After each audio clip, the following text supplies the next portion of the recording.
The extremely high altitudes at which modern aircraft can operate effectively and the ever-increasing speeds obtainable at all altitudes introduce certain new problems in aerial tactics.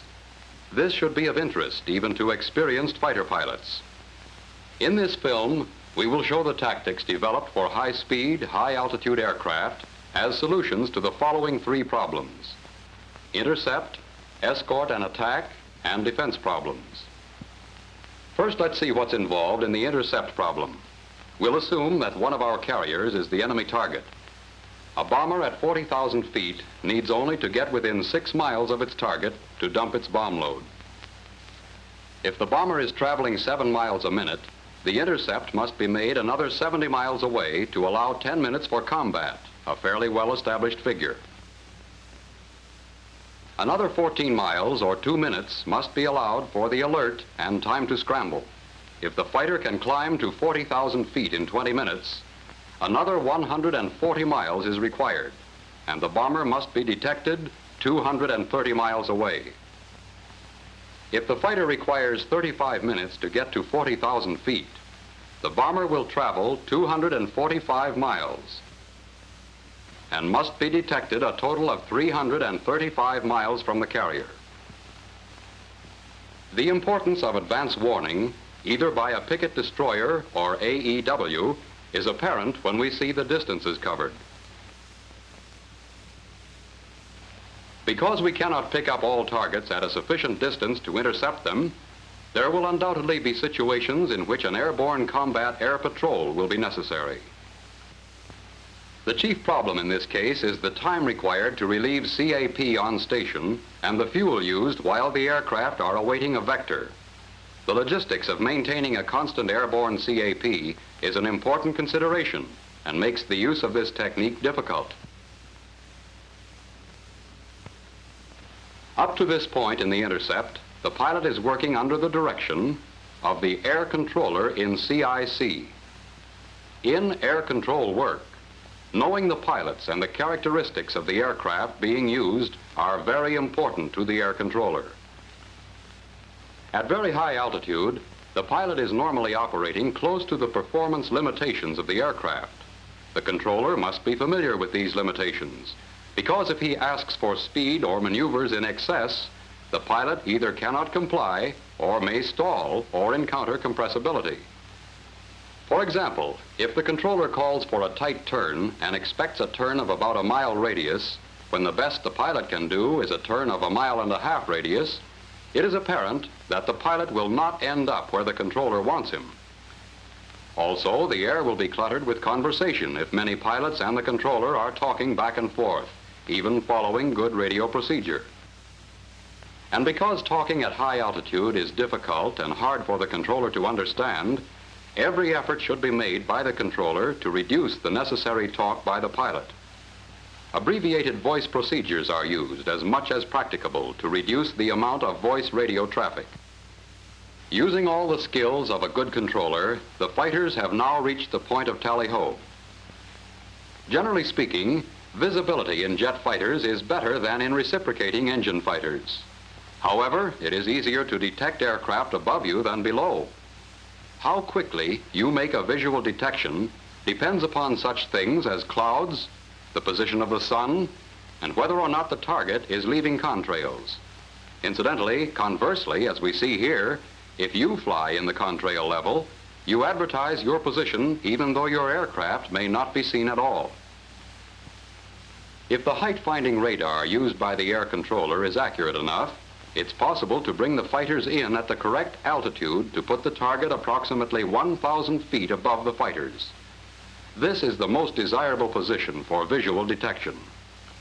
Selecting the most advantageous intercept approach angle is part of the intercept problem. Here is the ideal position for a tally-ho and the resulting attack run after climbing into position level with the target. Against high-altitude, high-speed targets, only very mild runs can be effective with the lead pursuit type of fire control system. Any appreciable amount of deflection produces pursuit curves that cannot be flown without entering the buffet range. This limitation seriously affects the planning and execution of such attacks, and forces the pilot to make low deflection runs. In a head-on attack, the closing speed may be from 1,000 to 1,200 knots. Should you fail to get a hit on a head-on intercept, or should you miss the visual intercept and have to turn back, an extended tail chase will result. If the other aircraft is also a high-speed aircraft, it may be impossible to overtake it before it reaches the release point. For this reason, a head-on intercept is only used when time will not permit the controller to bring the fighters into a beam position, or when the number of fighters in the line is such that one of them is almost bound to make a kill. If the action occurs at medium or low altitudes, and the fighter has effective speed brakes and a suitable speed advantage over the target, high side or direct overhead attacks can be made. This type of attack allows the bomber's gunners little chance to fire. Rather than the entire division attacking from one side, one section may come in from one side while the other section makes a coordinated run from the other side. Another useful type of attack is made from above and behind in a line abreast formation. Because of the high speeds involved, very smooth, low G runs must be made.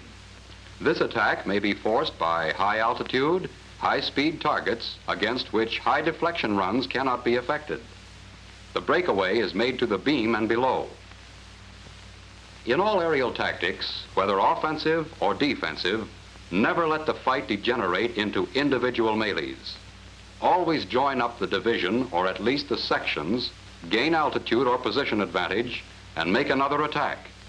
And remember, in intercept work, breaking up the entire enemy formation is more important than individual kills. Now let's consider the second problem in aerial tactics, that of escort and attack. We'll start with the escort half of the problem. Of course, the maximum combat radius of the high-speed escort aircraft will determine a range beyond which fighter escort cannot be supplied. However, the economical cruising speed of the jet fighters is so much faster than the speed of the conventional attack aircraft that they cannot cruise or remain in company throughout the trip to a distant target. Unless operations are carefully timed, the escort may not be on hand when needed. To avoid this, the strike group is first launched and proceeds into the target. At a predetermined time later, the escorting fighters are launched, and because of their superior speed, overtake the strike group at a point of rendezvous en route. The escort clears out any enemy air opposition as it appears. Then the fighters may, if they have no significant air opposition, make a preliminary dive bombing, rocket, or strafing attack to hold down anti-aircraft fire. They climb back up again and fly cover while the strike group makes its attack. All planes proceed back to the rendezvous together.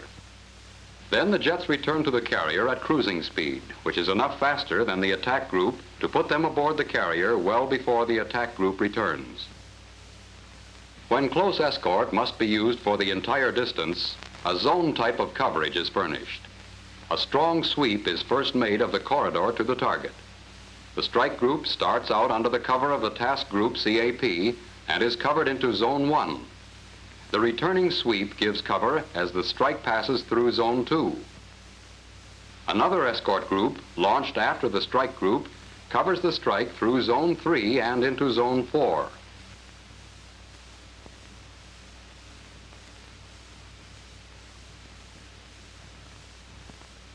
When they are back to Zone 3, the escort leaves for the carrier and another escort joins up for cover in Zone 2.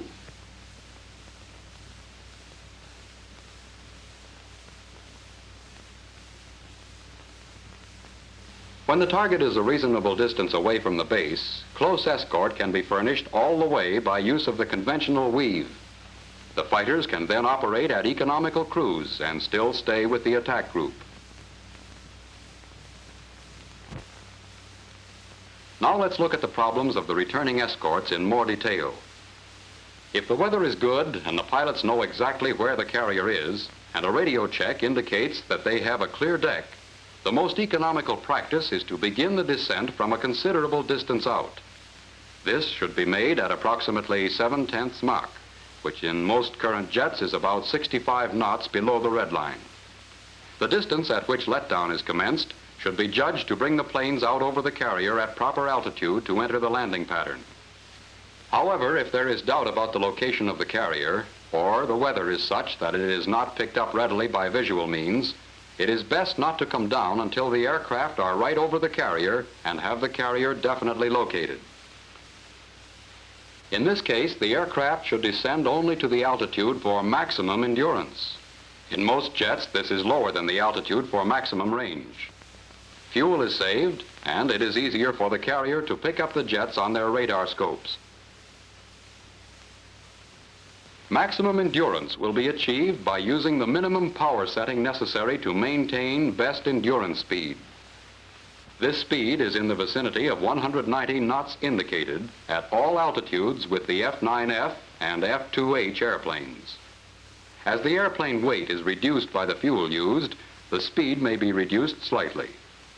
The rest computer will show the endurance under the above conditions for various altitudes and fuel states. When the aircraft has been cleared to come down from a position near the carrier, a steep descent should be made with speed brakes in order to enter the landing pattern with minimum delay. If during the descent a foul deck should occur, the descending aircraft should regain as much altitude as possible using zoom speed, level off there, and hold maximum endurance settings. It is best not to climb up to a higher altitude, since the fuel used in climbing will offset the higher fuel consumption at the lower altitude. This completes the information on escort. Next, we will see the problems of close air support using high-speed aircraft. Behind every close air support mission, the problem of the availability of fuel to make the attack is an ever-present factor, just as it is in intercept and escort work. The amount of fuel used is affected by the distance and the altitude selected for the flight into the target. If the distance to the target is great and it will be necessary to remain on station for any length of time, the flight in must be at high altitude in order to conserve fuel. Over short distances, a low altitude approach is generally desirable because the fuel used to climb, as well as the time used, offsets the higher rate of fuel consumption at low altitude. Low-level attacks generally are favorable in any case when radar is being used against you.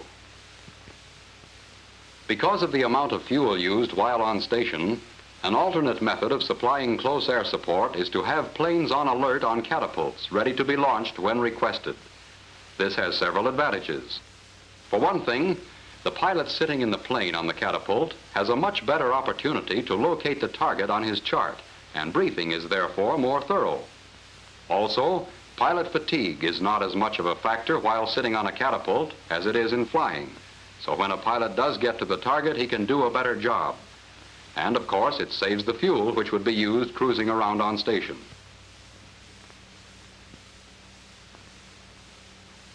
As an example, a carrier 200 miles from the target can launch its jets, have them on the target within 35 minutes, remain over the target, making repeated attacks for about 30 minutes, and return with the required reserve.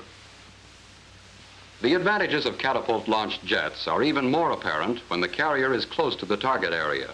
For example, from 75 miles offshore, jets have been briefed, launched, and have made their first firing run within 11 minutes. On a low-level attack with the target directly ahead, the flight leader flies straight at the target in a 30 to 45 degree dive at high speed. His wingman moves outboard away from the other section. The other section comes in a beam and about 100 yards away. All aircraft then converge on the target and open fire. If a high altitude approach is made, the final attack may be initiated from this altitude in a dive that can be carried down to about 2,500 feet.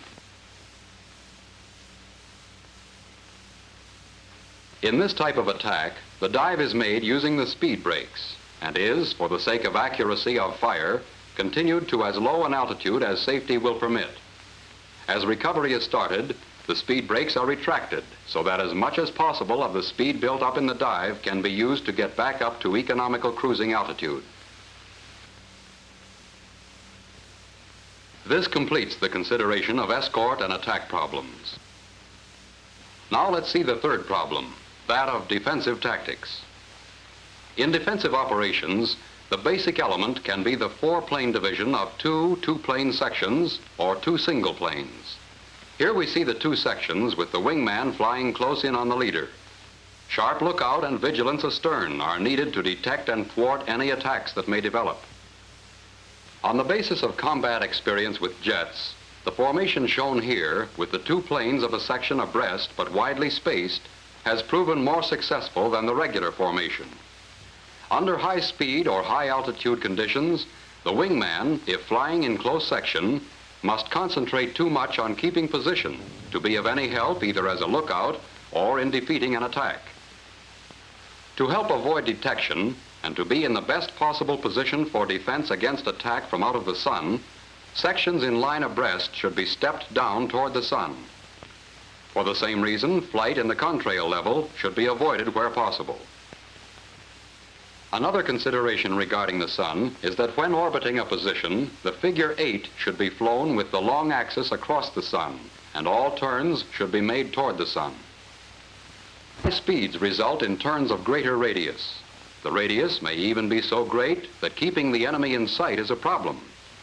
All 180-degree or 360-degree turns must be clearly indicated by the leader and understood by all pilots in the division. The defensive weave or simultaneous turn remain the main defensive maneuvers for aircraft at high speed and high altitude.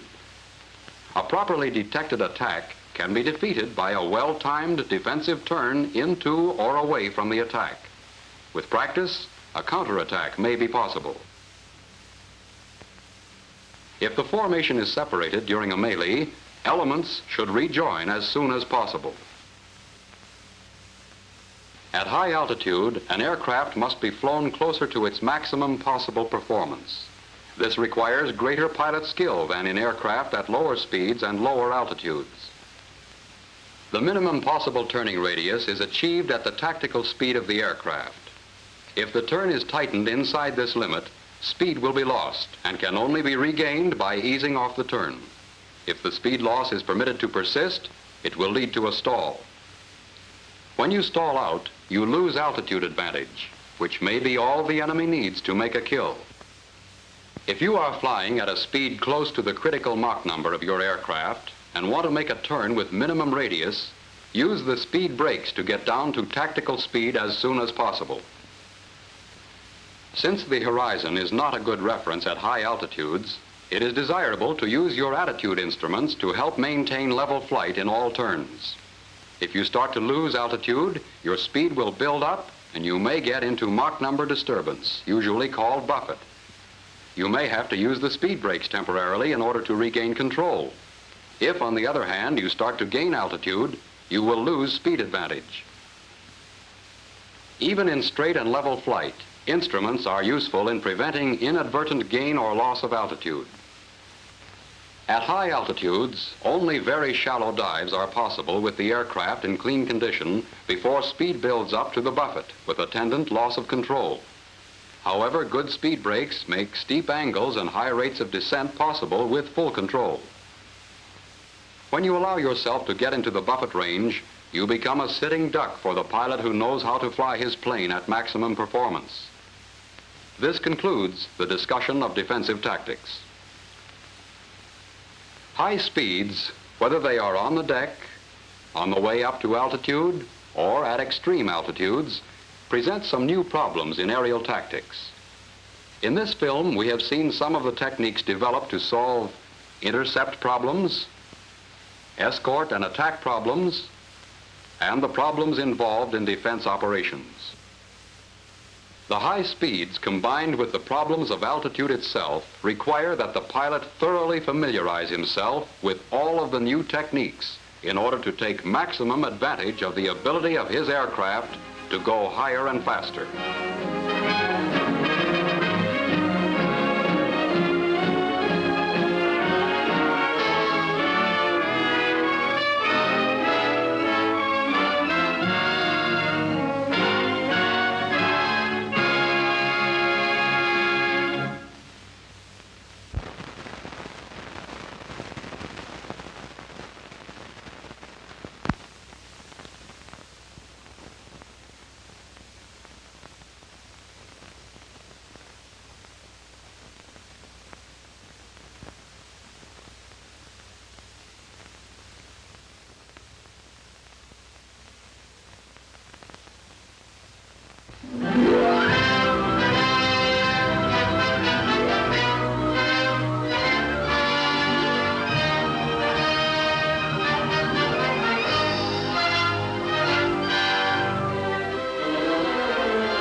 want to tell you some of the most important things that I consider about fighter pilots. Fighter pilot is an extremely serious individual. He's a very hard-working person, and he does long hours. And it's most important that he studies exactly his job, and his job, of course, is killing and shooting. There is no glamour attached to this fighting business at all. It's a mere scientific weapon of killing, and it is most important that people realize right at the beginning that they are not going to do any big glamour act. Well, you have spoken of the qualities of a fighter pilot in rather general terms.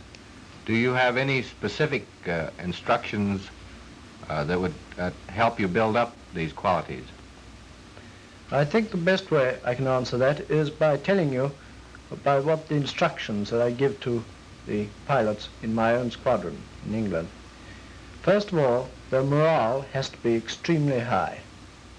The morale, I mean their confidence in being able to better the enemy at any time in any place.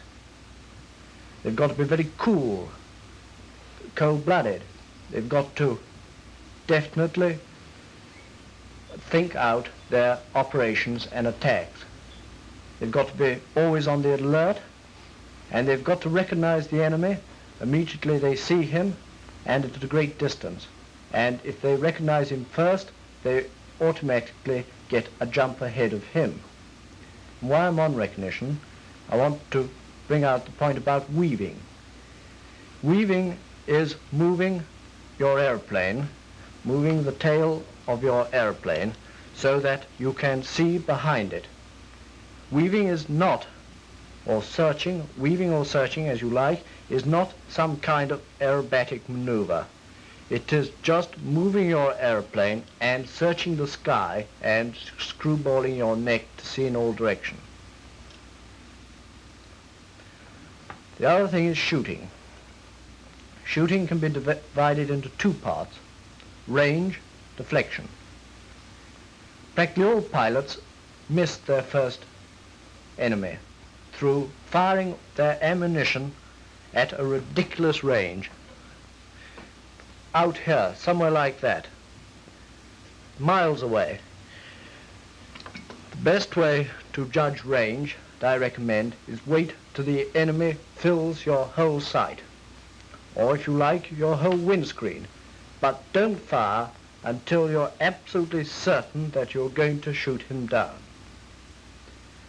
Deflection, or lead as you like to call it, whichever you like. Lead or deflection is the amount you aim ahead of your enemy, and it's nearly always underestimated.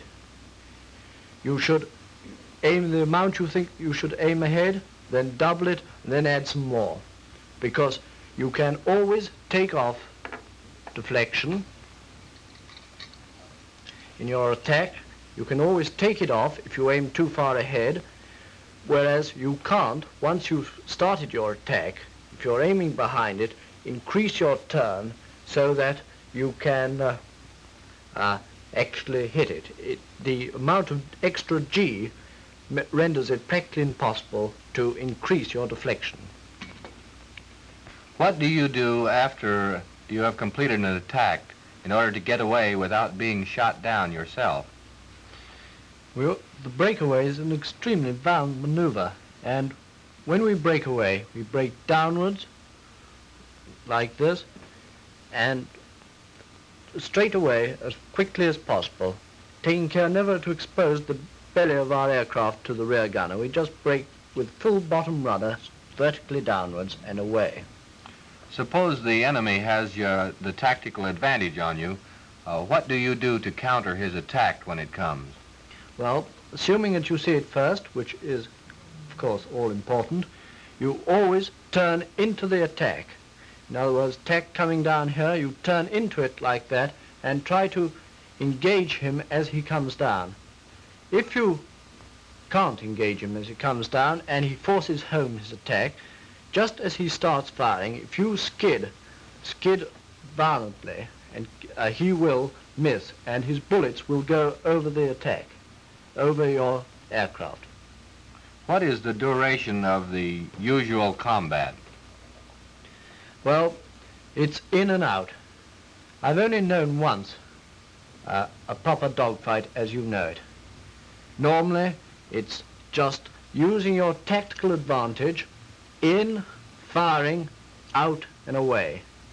You've got to watch your tail as you come down, and you've got to use your tactical advantage with the sun and everything that's in your favor, and then get out of it. Don't try and get confirmed victories. Get in, attack, out and away. Have you found that the enemy pilots are a particularly easy mark? No, there's no such thing as a sucker at all. The enemy use decoys in quite large numbers. One of their chief tricks is diving down ahead of a formation. Single or two aircraft diving down perhaps 1,000 yards in front for no apparent reason. They always have a reason, and the reason is that there are 50 more of them sitting up there, and the moment you make to dive after them, down come the others right on top of you. If they don't do that, they sometimes fly in wide formation on you here and hope to distract you from your intention and draw you off. The moment you are drawn off, down come some more on top of you. Sometimes they use single bombers, especially on convoys when you're guarding a convoy.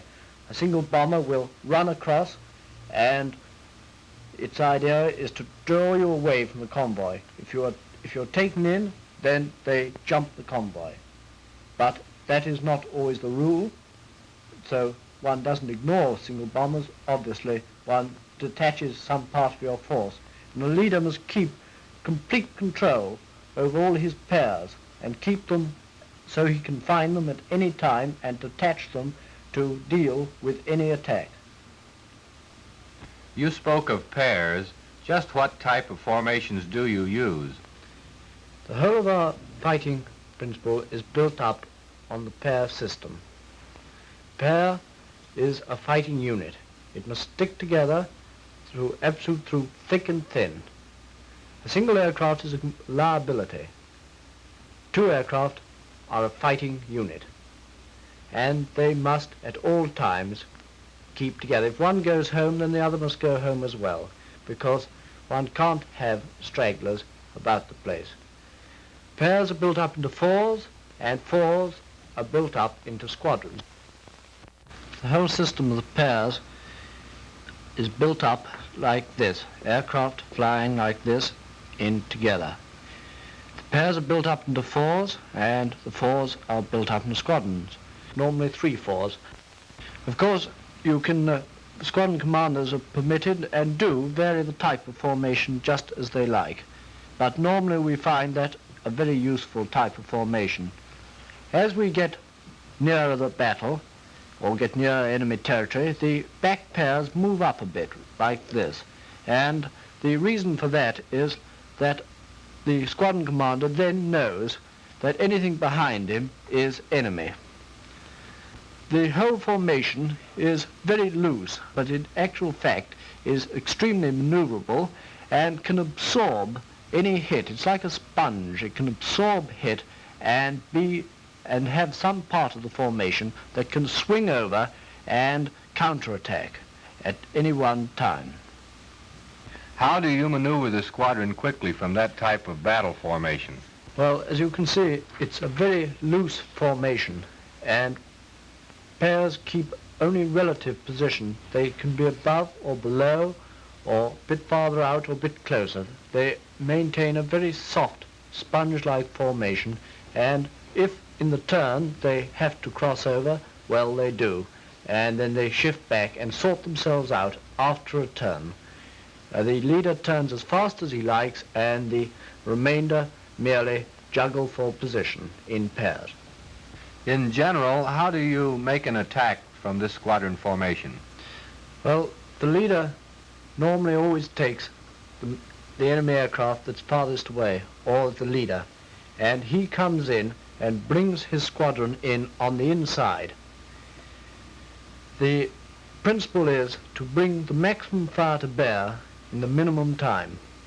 The number twos generally take the same targets as number one, but it's a very good thing if they both break away together or close as possible together in order that they shall keep together after the fight as well. But you know, the most important thing is teamwork and good shooting. You're going to see some pictures now that will show you what I mean.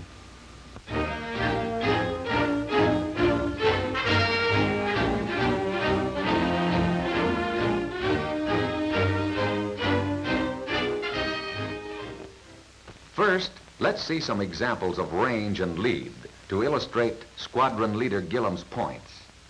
Here, the enemy aircraft is too far away. The range is too great. But this is good range. This picture is an example of good deflection, or lead, as we call it here.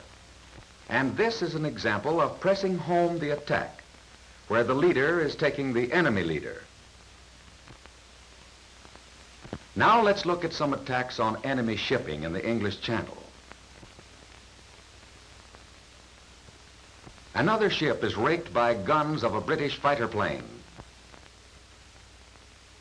By stopping the motion of the film, we can study the effect more closely.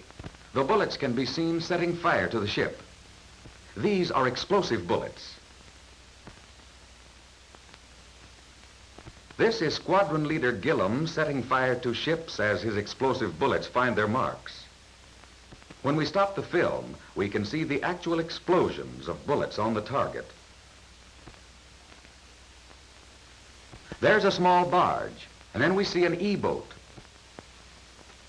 We'll stop the action so we can see it clearly. Bullets from the plane are bursting on the ship.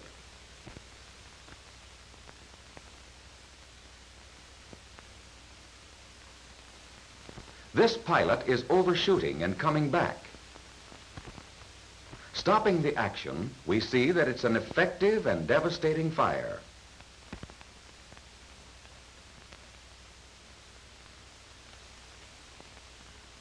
This is in Ostend Harbor under terrific anti-aircraft fire. Gillam is picking off a couple of seaplanes. Whenever you see white puffs, they are enemy anti-aircraft fire, which is extremely heavy in all these operations, forming a cone of fire over convoyed ships. The Navy fighter pilot who studies these pictures will understand why, in Squadron Leader Gillam's words, there's no glamour to this fighting business. A fighter pilot is a hard-working person, and it's important that he studies his job.